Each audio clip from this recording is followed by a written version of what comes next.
It sounded like a train coming down the road.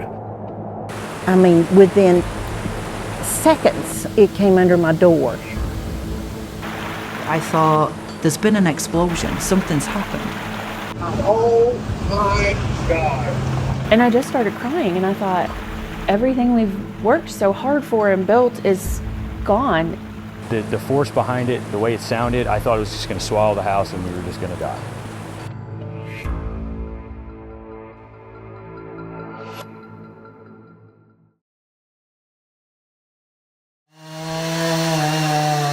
When Hurricane Helene hit western North Carolina, it didn't discriminate based on status or occupation. Certainly the banking industry and its employees did not escape unscathed. Karen Smith is a business development officer at First Bank in Fletcher. When she and her husband got up at 5 a.m. to investigate the damage, they were shocked by what they saw. The back of the house where the deck and the sunroom was had disappeared. And there was a tree that had come through the back of the house and had taken down the roof of the kitchen. It was where the pantry was, there was now a tree trunk, and the roof was just kind of hanging down. My immediate response to that was, we need to get out of here. It was just danger. What was that like for you and your family? If you listen to me talking now, I sound calm and I'm not breaking down and I'm not crying, but that's because despite what we've lost, and what we've lost is our home, the contents, all the memories that are attached to that, 2 vehicles, but at the end of it, we're alive, and that's the main thing.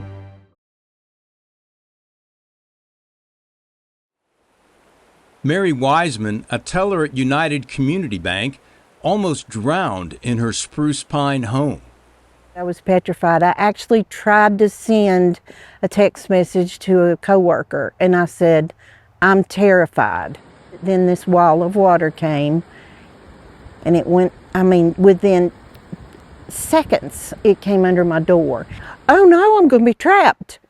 And so I hit my panic button on my car so somebody could hear me, because the water was so loud, it was raining, the wind was blowing. When I hit the panic button, the water was over my ankles.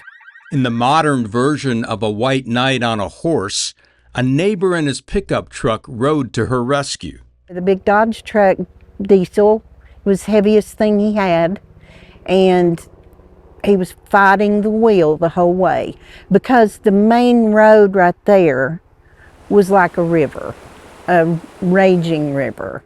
By the time he got here in his truck and I climbed in his truck, it was at my waist. Despite the devastation and despair, there were moments of joy, including the discovery of an irreplaceable journal thought lost forever, swallowed by Helene's unquenchable appetite for destruction. Come down here every day and I'd look and I'd try to see if I saw a spiral-bound book. I was going to dig it out. And I looked and never saw it, and was almost resigned to the fact that it went out the big window, and when the water went down, it went out. But it was there, and of course I started crying, but it was right there for me, and it wasn't there that morning. So that was a God moment for me.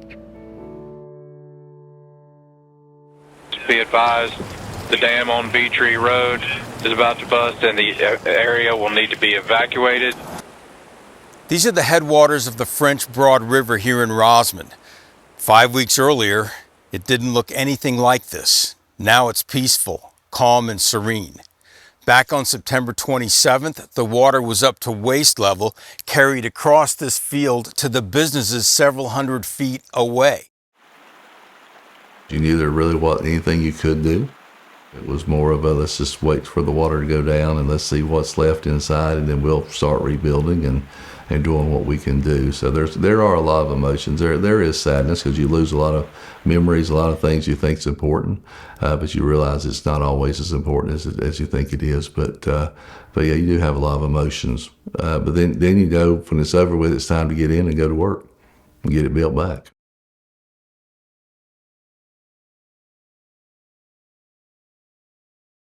I knew when we left, we're going to have a flooded basement. But it's beyond comprehension to think 16 feet of water in your home. There was a current in our home. I mean, it's just unbelievable. Mary Kate Reichert has lived in her Hendersonville neighborhood for 20 years and been through plenty of bad storms before, but nothing like this. We were trying to get what we could get. You know, furniture was floating at that point. Back here, this was our bedroom. And I remember I opened this window and I put my head out and I put my arm down and I felt water, like a pool of water. And I just started crying and I thought, everything we've worked so hard for and built is gone in a span of 24 hours. And we've watched it happen and there's nothing you can do. You know, if it were a fire, you'd call the fire department and they'd come. But there's no one to call.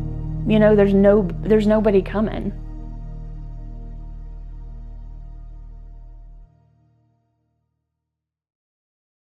It's ridiculous looking.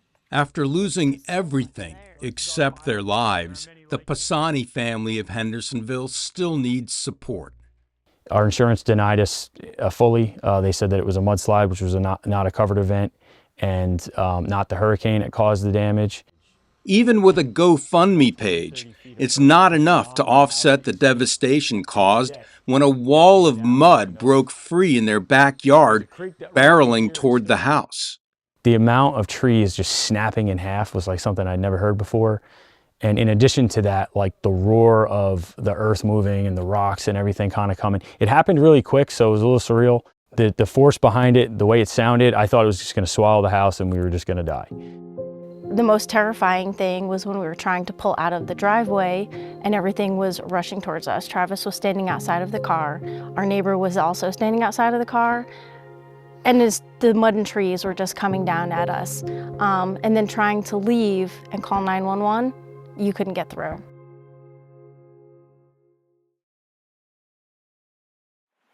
Hurricane Helene traumatized entire communities.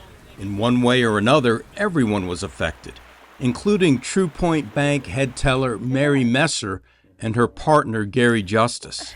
Because I just wasn't sure how we were going to get through some of it. I just never been through anything like that before. And not that the bank wasn't going to pay us, but we were working 2 or 3 hours and, you know, we live 30 minutes away, so driving in and driving out and seeing just what other people lost. It makes you emotional, and I'm just glad we didn't lose our lives or our family.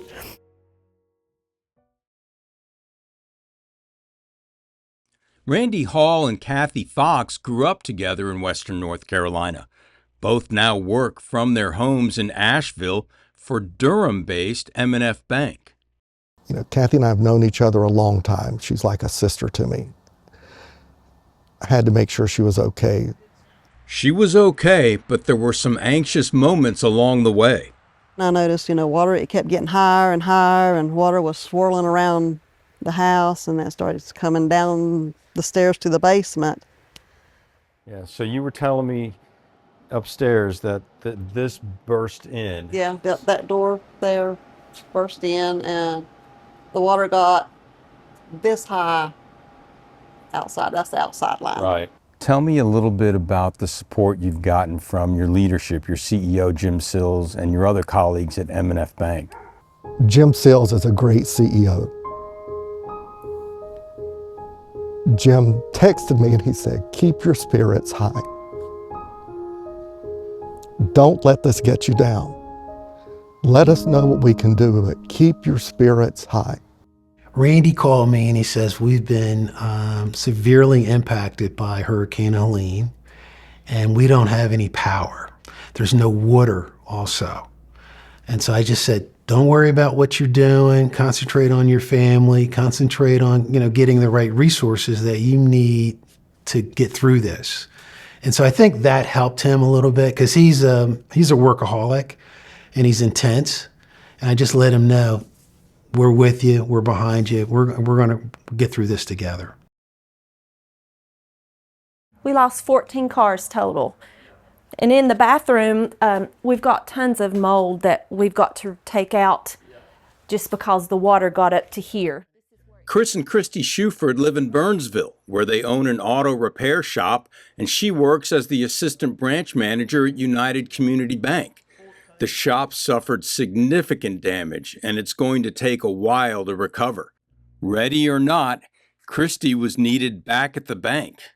That first day that we were open, I was in the drive-thru trying to talk to everybody because we know everybody here in town, and they would come through and I would say, what's going on? How's your house? And it was comforting me to comfort everybody else. And I turned around and there was John Goins. He was just standing there. I was like, oh my gosh, it was wonderful to see him. But he has been a real hero in all this.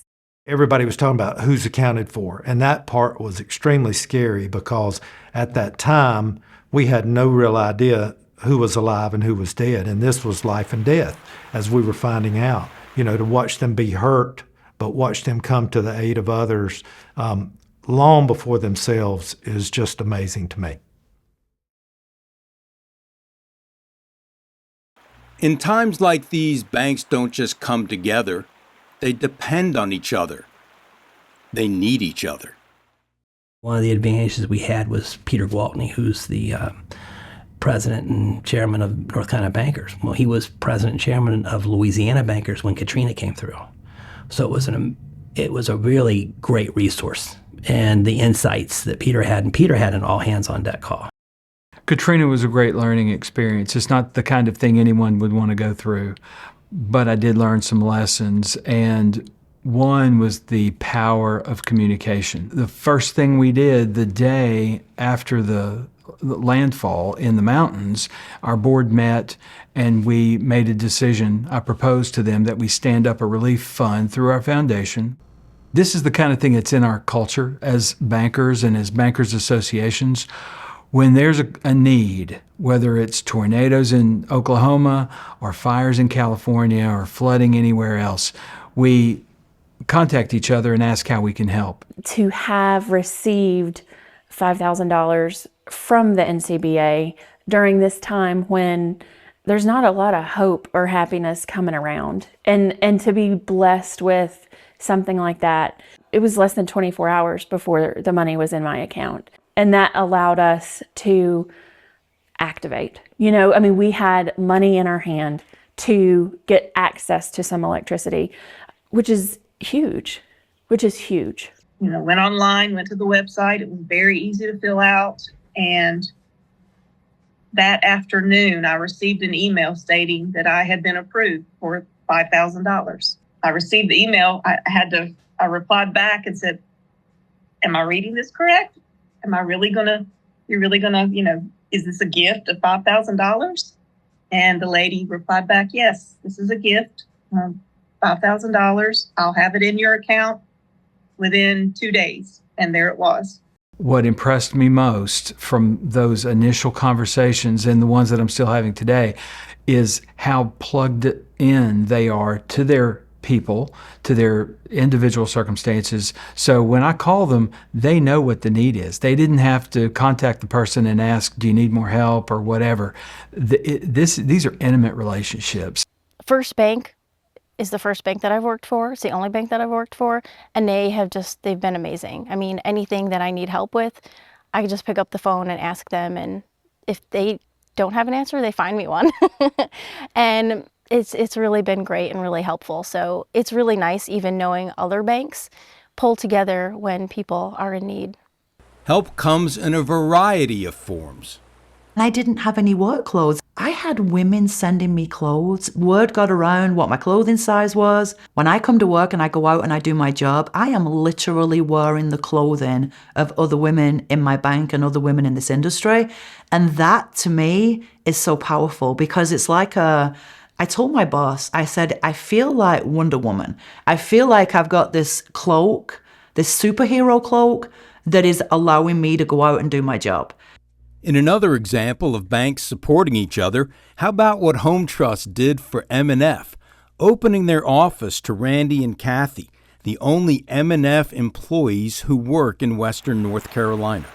I reached out to Tony Van Cannon at Home Trust Bank and told him that my controller and I work remotely.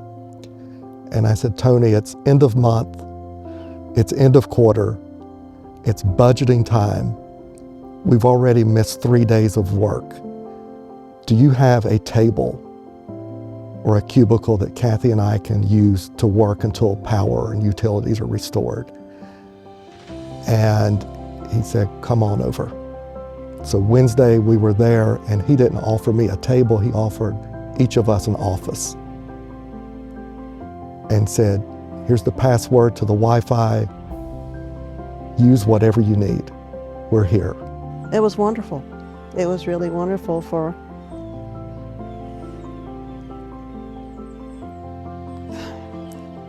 another bank to help us out. I sent a thank you note to Hunter Westbrook and the CFO of Home Trust, just thanking them for supporting our employees, because those two employees, we don't have any backup for them. They back up each other. And so they're critical to our bank. Helene impacted people in ways that surprised even themselves. Everybody knows I'm not a hugger. Everybody knows I'm not a hugger. I actually went to a networking event the other day, and I gave somebody a huge big hug, and they were like, whoa, you don't hug. I said, I do now. So that's changed for me. I went from not being like very physical to, I don't care, give me a hug. I don't care who you are, give me a hug. We'll know at some point why this happened to us. And that might be in 20 years, or that might be in 20 minutes. I don't know. But certainly, we're going to be okay. We're going to be okay. This is our home and our community, and we want to make sure we're giving back to our community too. And that's why we want to stay here, take care of folks. We're not going anywhere. I was raised in West Virginia. I know how strong mountain people can be, and I know how prideful they can be. And my money's on Asheville's going to come back better and stronger. This bank's going to come back better and stronger. And we'll all learn a tragic lesson and be stronger for it.